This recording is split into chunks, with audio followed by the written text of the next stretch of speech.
Yo, yo, what's the deal? It's your boy Danny HenDog, and welcome to the HenDog Half. It is May 28th, and we are live from Lowell, Massachusetts. It's a cloudy day today, but hey, cloudy days give us hope for sunny days. Thunderstorms later, we'll see what's going on. It's very relaxing to listen to a thunderstorm. Today is episode 3. It is the fight life of wrestling, from ancient Greece to the Olympics to Broadway with violence. As always, like, subscribe, share, throw me a comment, throw me an email, let's talk. And since today's podcast is about wrestling, it is sponsored in part by the action figure. Remember, Barbies are dolls, wrestlers are action figures. Bret the Hitman Hart, the best there is, the best there was, and the best there ever will be. Wrestling is part of our DNA. If you think about cavemen or Neanderthals that were our ancestors, if they were fighting or they were trying to get food and they were fighting for food or something like that, they were probably grabbing each other, pushing each other. They were probably not boxing up. They were one, two, jab, hook. No, it was probably grabbing, bear hugs, and simplistic throwing and grappling, which was the basis of wrestling. Wrestling is in our DNA. Wrestling, if you watch, let me call out the parents right now, have children, adults who work with children. When you see two little kids fight, they're usually pushing, grabbing, throwing each other. That's the way babies fight. And if you really think about that, that's all instinctual. That's in our DNA. Wrestling is part of the human DNA. But we could start talking about, as Neanderthals started progressing, human beings, the person that we know today, started developing, started creating societies, started to build communities. And in these communities, we started developing society. In the Bible, wrestling is quoted. Wrestling was fought by Jacob in order to grab the land from an unnamed man, which is now known as the lands of Israel. This is biblical times. You're talking Jesus days, and they were wrestling over there for land, and it started there. From there, you go to the ancient Greeks, 700 BC. In 700 BC, the ancient Greeks actually started organizing and making what we kind of know now as wrestling. In their type of wrestling, it was more of a grab them and throw them to the ground. And whoever got thrown to the ground loses the wrestling match. Whoever threw the guy is going to win the wrestling match. You can make arguments that running and swimming were maybe the original sports. I think wrestling was one of the original sports in ancient Greece. From there, you have a great poet that was from ancient Greece. His name was Homer. Homer wrote 2 great books called the Iliad and the Odyssey. In the Iliad and the Odyssey, you have a lot of characters that go through. I listened to the Iliad and the Odyssey on Audible in my car back in 2018. It's a great book. You probably got some AP English students over here in high school that probably wrote a lot of papers on the Iliad and the Odyssey. But in the Iliad and the Odyssey, an ancient Greek text, they were talking about a lot of characters, like I said, but one of the main characters was Achilles, Agamemnon, and Hector. These guys were wrestling people all over the lands. They were wrestling kings, they were wrestling emperors, they were wrestling sea monsters. Wrestling was a big, big way to defend yourself in the Iliad and the Odyssey and in ancient Greek days. In ancient Greece, too, they invented the Olympics. The ancient Olympics was actually performed as a pentathlon, 10 events in order to win the Olympic Games. Running, swimming, and wrestling was part of that. When the ancient Greece fell to the ancient Romans. The ancient Romans were around 300 BC. In this time, the ancient Romans took wrestling for themselves. They saw that the Greeks had a very, very good way to defend themselves in hand-to-hand combat, and they started refining it. They started making it a little bit better. The ancient Romans used wrestling as hand-to-hand combat. The ancient Romans had a government philosophy of taking over the world. They dominated all of ancient Greece, all of ancient Egypt, and a lot of the Middle East area, Persia. If you ever seen the movie 300, you know all about the Romans.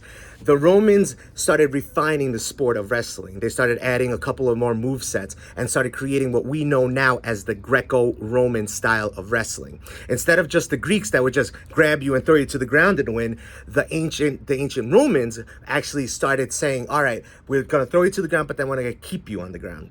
You get kept to the ground for 1 second, it is called the pinfall. So yes, you can credit the ancient Romans for creating the modernized pinfall, whether it be collegiate wrestling or professional wrestling, which we're going to speak about later.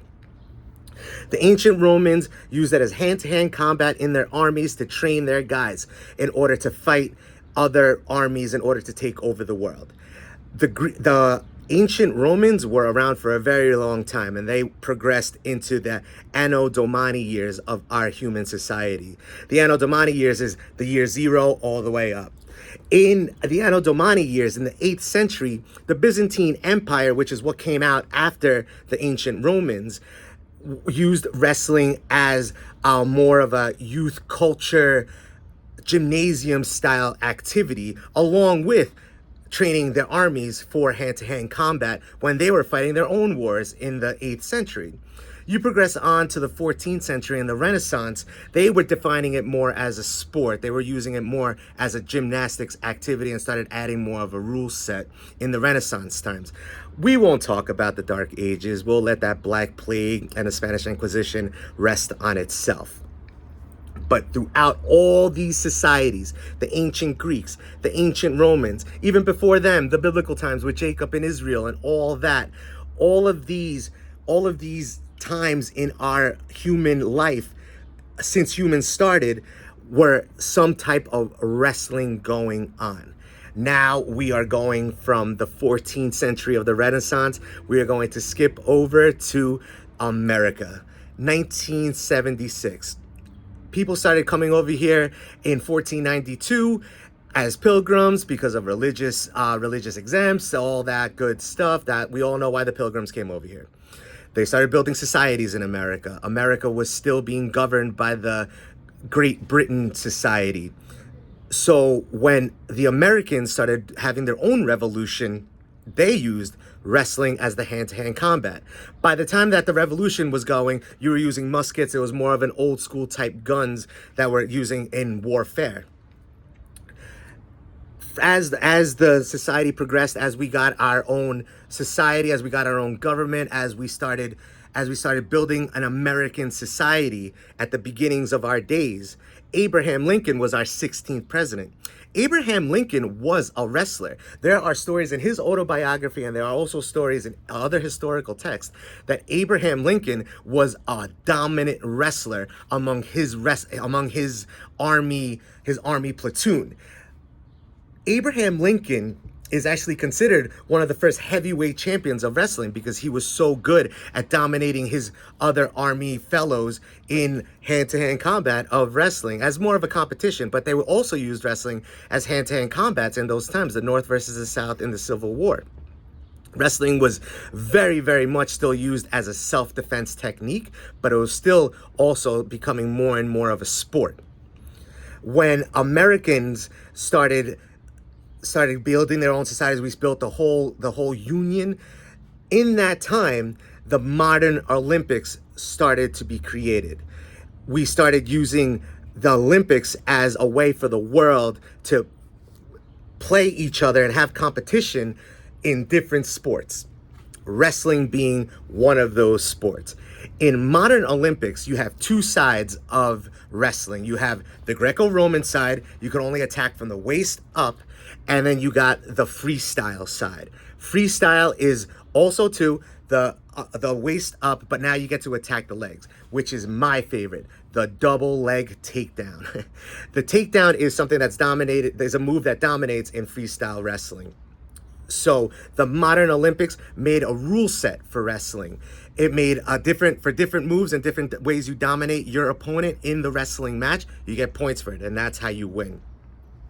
When you start talking about Olympic style wrestling, some of the best modern Olympic wrestlers, you got Kurt Angle, you got Jordan Burroughs. These guys are winning gold medals in wrestling, freestyle wrestling and Greco-Roman. In the Olympics, you need to work your butt off in order to win the gold medal. Wrestling, because of that, is a very, very, very hard sport, but it is a great sport. There's a lot of work that goes into making an Olympic champion in wrestling. You got the running, you got the weightlifting, you got the techniques, you got the mental game of having to dominate these dudes that you don't know from around the world in the sport of wrestling. And you got some great Russians in there. You got some great Iranians throughout the world. Rulon Gardner is another gold medalist in wrestling who's an American. There was a lot of very, very good American wrestlers dominating in the modern Olympics, now coming into our current times in our human society of life.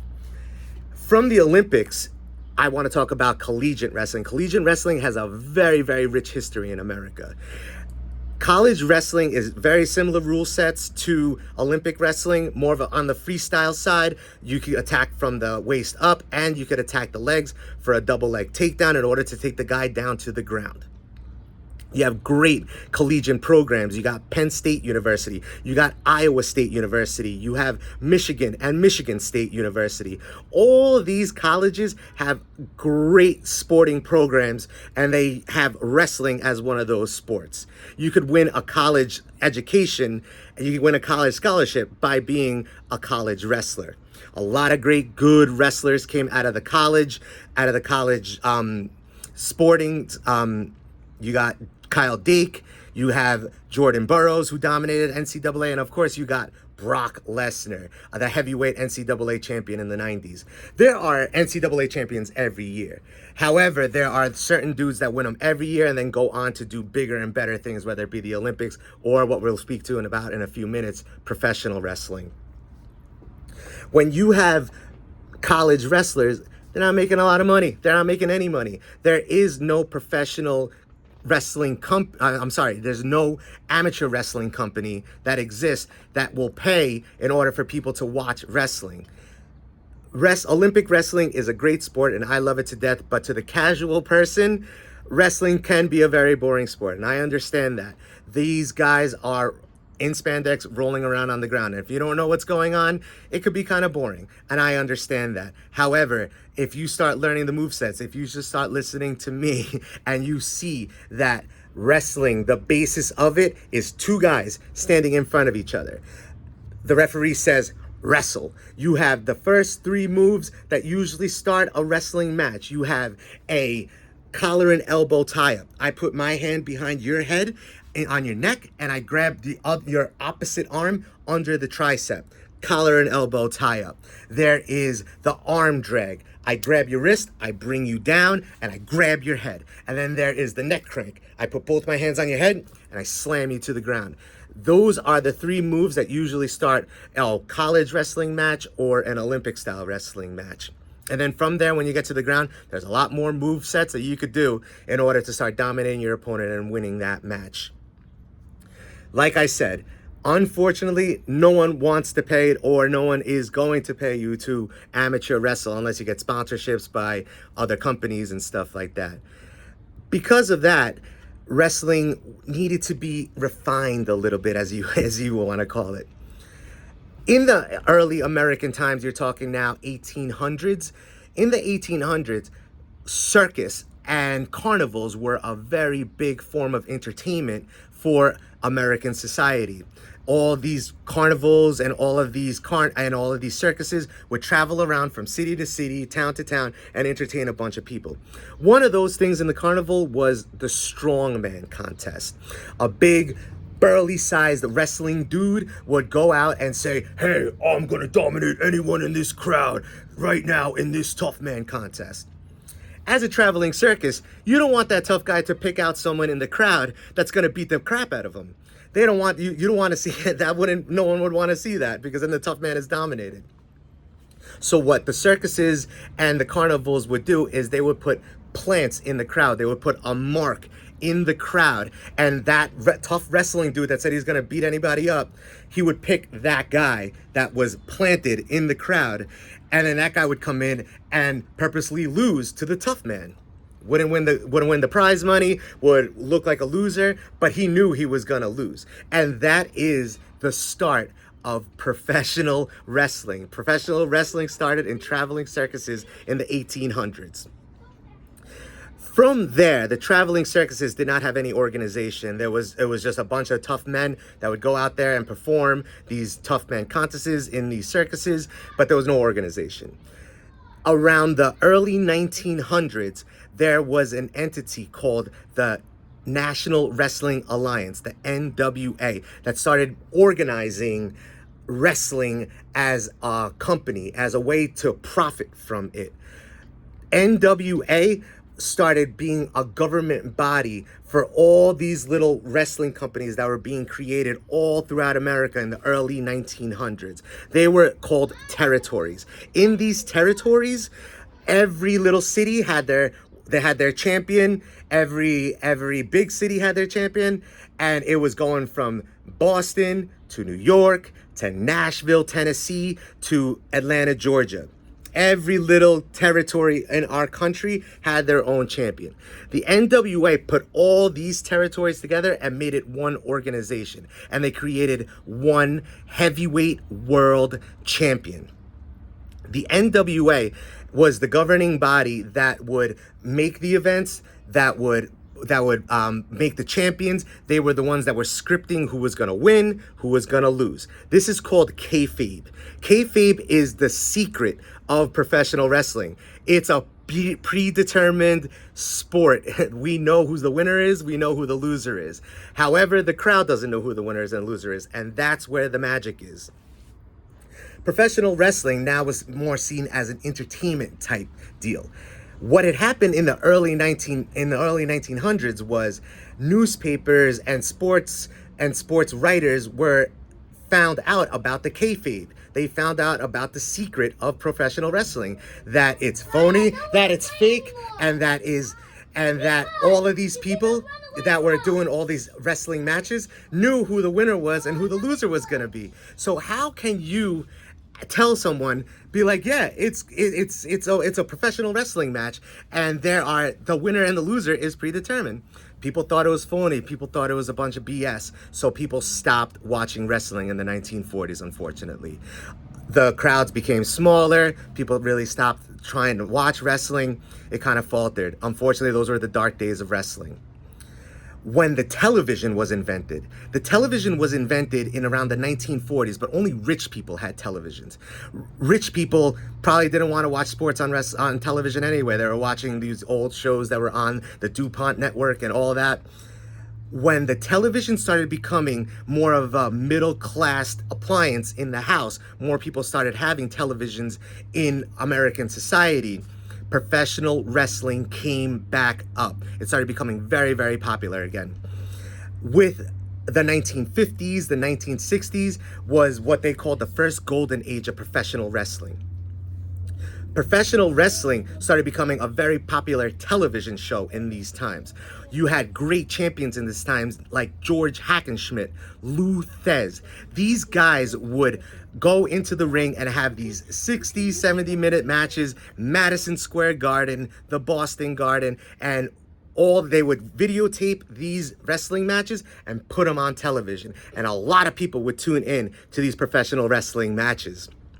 It was the golden age of wrestling. So many people started watching it again. It created a subculture that is now turned into professional wrestling that we know today. In that NWA time, the National Wrestling Alliance was still the governing company of all these little territories. But there was one territory that became very, very popular in their style of wrestling. It was the Worldwide Wrestling Federation. And this company was created in the 60s by a man named Vince McMahon Sr. Vince McMahon Sr. started seeing that his style of wrestling that he was creating in New York and in Boston and in Philadelphia, he saw that there were more crowds coming in, that the people were more entertained by the style of wrestling that was created in New York and in Boston. So when you have the WWF style of wrestling becoming very popular throughout the country in the 60s and the 70s, he went away from the NWA. He made his own company and he made his own territory, and it started becoming very, very successful in the 60s and the 70s. A lot of money was being made in New York wrestling, in Boston wrestling, and in Philadelphia wrestling. The Worldwide Wrestling Federation was then bought out by his son, Vince McMahon Jr. Vince McMahon Jr. started seeing, just like his dad, that WWF wrestling was very, very popular in our territory. Why not start sending videotapes of WWF matches to other parts of the country, to Nashville, to Atlanta, to LA? The WWF style of wrestling started becoming very popular all over the country, starting off in Boston, New York City, and then started just dominating all the way through. From there, Vince McMahon renamed the company to the WWF, World Wrestling Federation. In the World Wrestling Federation, you started seeing the great matches that we know today as modernized wrestling. It's it's the form of entertainment that is very popular on television now. These wrestlers in this time were becoming giants. They were 6 foot, 7 foot men and women. The women were a little smaller, but you had more and more bigger, giant dudes being on your televisions every week. So from here, you started becoming what is called the superstar. It was men that were now being in a championship level and were very, very popular amongst all of the television world. These wrestlers were becoming very, very popular and just household names. In the 70s and 80s, a wrestler named Hulk Hogan, real name Terry Bollea, started coming up and becoming very, very popular in the 1980s. Hulk Hogan became a national star by being on your televisions and entertaining. He was 6'7", 303 pounds. He was very, very, very, very popular, and he was very, very big man. But he got popular not by being a big man and dominating his opponents. He was able to act. He was able to interact with the crowd. He had a connection with the crowd that the people wanted to come back and see the next episode. Who is Hulk Hogan fighting next? Hulk Hogan in the early 80s was a big superstar, but what had happened in order to make him a popular super, almost celebrity, was WrestleMania 3. Hulk Hogan at WrestleMania 3 picked up and body slammed a 7'7", 500-pound giant named Andre the Giant, a very popular guy. If you've seen movies, if you've seen television, you know who Andre the Giant is. By Hulk Hogan picking up another human being that weighs 500 pounds and slamming him, wrestling became pop culture. Hulk Hogan was on the cover of Sports Illustrated. Hulk Hogan was on The Late Show with Johnny Carson. Hulk Hogan was on MTV, the beginnings of MTV, the rock and roll wrestling. Wrestling became extra popular because of Hulk Hogan. Hulk Hogan created this subculture and the popular culture that is wrestling now. From Hulk Hogan, all these little kids now, just like myself in the 80s and the early 90s, were watching this man and saying, man, I want to do that. I want to be Hulk Hogan. I want to be Andre the Giant. All these little kids that were in the 80s and 90s have created what we know now as World Wrestling Entertainment, WWE. That is the new, not even new. WWE is the wrestling that you see now on television. It is the modernized wrestling. It still holds the same kayfabe. They know who's going to be the winner and the loser. The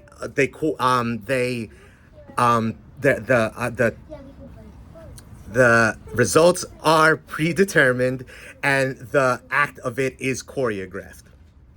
So, the WWE started becoming very popular on cable television. Cable television was a big game changer for professional wrestling, just like the original television brought back professional wrestling from its dark ages. Cable television pay-per-view events started bringing in a lot of money for the WWE. From the WWE, we started creating a subculture of professional wrestling. The WWE now is a publicly traded company on the New York Stock Exchange. They're worth over $3 billion, and it's still run by Vince McMahon, that one guy that started sending tapes all out the country and nationalized professional wrestling for America as a society. Now, today, you have guys like John Cena, you got guys like Roman Reigns, you got guys like Randy Orton. These guys are popular stars in professional wrestling now. Some people are probably watching this video are like, is professional wrestling still even on television?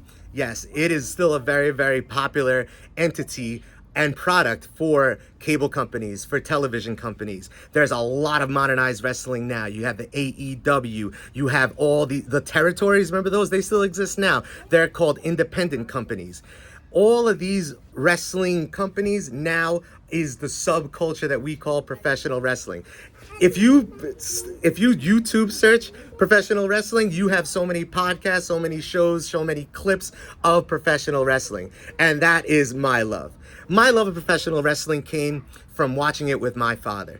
And a lot of guys that still watch wrestling, a lot of older men that still watch wrestling, were probably into it because of their father. There's a lot of girls that I know that were watching wrestling because that was a way to bond with their dad. And wrestling was super entertaining for little kids in the 80s and the 90s. And it built up a huge community, and it built up such an awesome community. I love talking to people about wrestling. It's one of my favorite things on the planet. Wrestling now is for me one of the most important things. I was a high school wrestler for 4 years. I now do Brazilian Jiu-Jitsu, which is very similar to wrestling, but different moveset, different rules. But yes, the actual grappling of it is very based on regular wrestling. From the ancient Greeks to the Olympics to college to professional wrestling, we're talking about something that's been part of human society for a very, very long time. Jacob in the Bible from those days. Professional wrestling is a very, very cool thing to watch on television. My name is Danny HenDog. This is the HenDog Half, and thank you for keeping and staying with me for the last 26 minutes. Like, subscribe, share, as always, and I want to talk about topics that you want to hear about. So please leave me a comment, send me an email. If you want to be a guest on the HenDog Half, come through. Let's talk. I would love to listen to what you want to say. Thank you for joining me today. Today is May 28th. I have a bunch of little children over here hanging out. Hi. Thank you for joining me. I am going to retire now to my Saturday regular rest. Be blessed, drink your water, be good, and thank you for joining me here on the HenDog Half. Love you.